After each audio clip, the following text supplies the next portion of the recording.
Hey, how's it going on my HEMA Grapplers? For those of you out in Spain and South America, I know there's quite a few of you that follow us on the page. Que hola mi gente de página de HEMA Grapplers.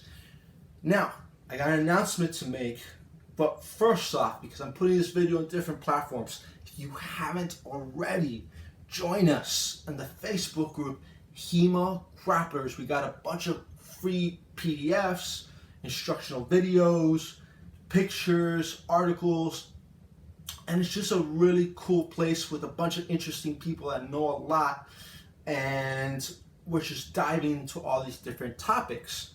Now that I've gotten that out of the way, about 3 years ago is when I took my first catch wrestling lesson, and I got into Western fencing, but I absolutely loved it, right? And I became obsessed with its history, its techniques, and how it differentiates from other grappling styles. And, I stayed this way for a while, but, over time, through historical fencing, I started meeting certain individuals in the HEMA community, and even in the catch wrestling community, that kind of opened my eyes, right?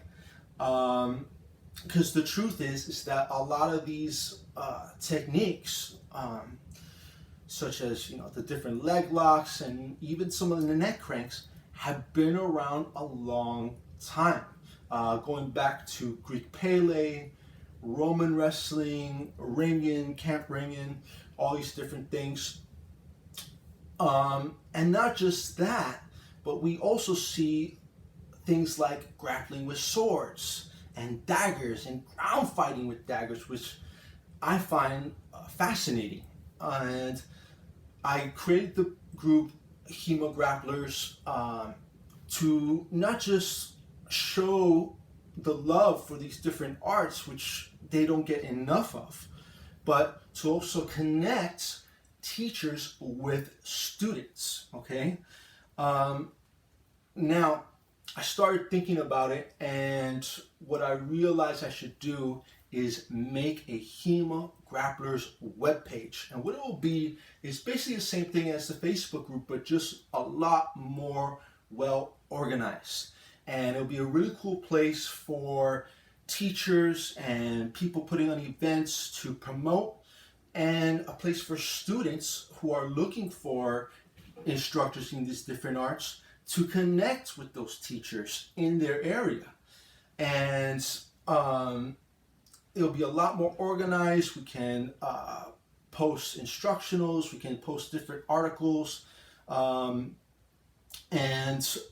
I really just want to help connect these different communities and these different grappling styles. And of course, right now we got the coronavirus, but we're starting to get out of it. Things are starting to open up, and a lot of small businesses are suffering. A lot of teachers are suffering. Some people have closed their schools, and some people are about to close their schools if they don't pick up again. So I think it'll be perfect for sometime this year to organize this and put it out. But first, I would love to hear from you guys, all the people on the page. If you got any ideas on how to make it better, please comment below. And once again, thank you for being a part of HEMA Grapplers. Okay, HEMA Grappling is actually the first oldest document of HEMA involved wrestling. Okay, so if we don't do this now, we're going to be losing out on a very important aspect of HEMA. It's up to us to keep these different HEMA grappling styles alive, and show that the grappling side is just as important as the fencing side, right? I love swords, I'm obsessed with swords, right?